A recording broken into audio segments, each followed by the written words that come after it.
So magandang umaga sa inyo mga kaasukal. At ngayong araw nga pala ay pauwi nga pala kami sa aming bayan, sa may bayan ng Dinalungan. Dahil gaganapin nga pala sa aming bayan ang Digit Sayahan Festival. Kaya maaga nga pala akong bumiyahe at umalis sa Baler upang maaga rin ako makarating sa may bayan namin. Nung oras na bumiyahe nga pala ako pauwi sa aming bayan ay napakainit talaga ng panahon. Kaya binilisan ko na nga lang pala ang aking pagdadrive upang makarating kami ng maaga sa aming papuntahan.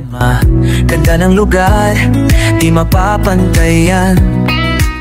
At dito nga mga kaasukal ay nakarating nga pala kami dito sa may aming bayan ng Dinalungan ay naabutan nga pala namin na nagpapalaro pala sila dito ng palasebo. At dito nga mga kaasukal ay napakadami talagang kabataan na sumali. At dito nga mga kaasukal ay natapos nga pala yung mga palaro ay agad na rin kami umalis upang makapag-ready dahil may gaganapin nga palang victory ball mamayang gabi. At dito nga mga kaasukal ay pagdating nga namin dito ay nag-uumpisa na nga sila. Dito nga pala mga kaasukal ay may mga ginanap din palang singing contest. Dito nga mga kaasukal ay napakaswerte ko talaga dahil nakauwi nga pala ako ngayong piyesta dito sa amin. At dito nga may isa nga palang bata na napakagaling talagang sumaya. Nung matapos nga pala itong ganap na to ay agad na nga rin pala kami umuwi upang makapagpahinga kami para bukas. At kinaumagahan nga pala ay gumising nga pala kami ng umaga upang makapunta nga pala kami sa tabing dagat. Nagakit nga kasi si mama dito na pumunta daw kami sa may tabing dagat dahil gusto niya nga pala talagang pumunta sa tabing dagat upang magtambay. Napakaganda kasi tumambay dito sa may tabing dagat lalo na pag umaga talaga. Pagtambay mo nga dito tapos magkakape-kapay napakaganda talaga. At dito nga mga kasukal ay napakakalma talaga ng dagat dito. At nung matapos ko nga pala pumunta dito ay pumunta na nga pala ako sa covered court. Dahil ngayong araw nga pala ay gaganapin nga pala yung bangkarera. Pero bago nga pala yung ganapin mga kaasukal ay magkakamero nga pala muna ng parada. Kaso yung gaganapin nga palang parada ay sa mismong dagat talaga. Sa mga oras nga nito ay di nga pala kami nakasama sa parada ng bangka dahil nga pala wala kami masasakyan. Dahil yung mga bangkang sasama nga pala ay puno na nga pala. Gustong gusto nga talaga ni Jim na sumakay sa bangka pero sa mga pagkakataon na to hindi talaga kami pinagbigyan ng tadhana. Gustong gusto talaga ni Jim na sumakay sa bangka ng mga oras na ito. At dito nga ay bago nga pala magsimula yung parada ay babasbasan nga pala muna ni Father yung mga bangkang gagamitin. At dito nga nung matapos nga pala ni Father basbasan yung mga bangkay agad na nga rin pala nag-umpisa yung parada. At dito mga kasukal ay medyo disappointed nga pala si Jim dahil na-scam nga pala siya dahil di siya nakasakay sa may bangka.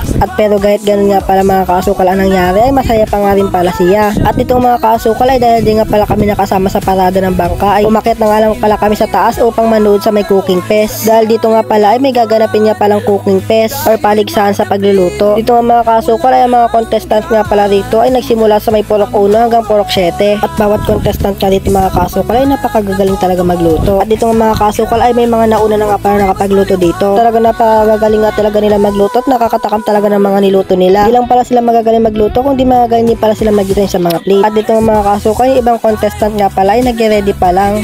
At yung iba naman ay nagluluto pala. At dito nga mga kasukal ay natapos na nga pala yung parada ng bangka. Kaya ang ginawa nga pala namin ay pumunta nga pala muna kami sa may covered court upang magtanghalian. Dahil inimbitahan nga pala tayo na makisalo daw sa kanilang tanghalian. Dito nga pala ay sinasagawa nga pala yung pagdarasal bago nga pala kumain. At nung matapos nga pala magdasal ay agad na nga rin pala kayo pumilaw upang manguha ng pagkain. Ang setup kasi ngayon ay buffet nga pala. At nung nakasandok na nga pala kami ay agad na nga rin pala kami kumain. At dito nga mga kaasukal ay pagkatapos namin kumain ay agad na nga rin pala kayo pumunta sa tabing dagat. Dahil ang mga oras na nga pala ito ay gaganapin na nga pala yung bangkarera. At dito nga pala mga kaasukal ay nag-ready na nga pala yung mga kasala sa may bangkarera. At dito nga mga kaasukal ay nakapag-ready na nga pala sila ay agad na nga rin pala nag-umpisa.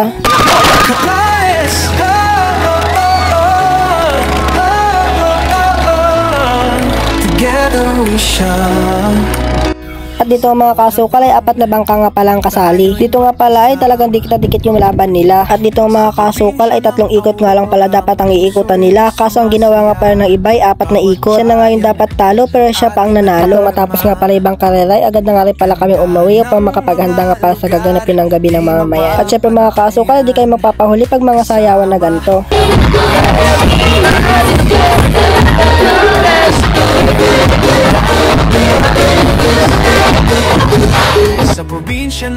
At syempre mga kasukal ay di nga pala mawawala ito mga intermission number.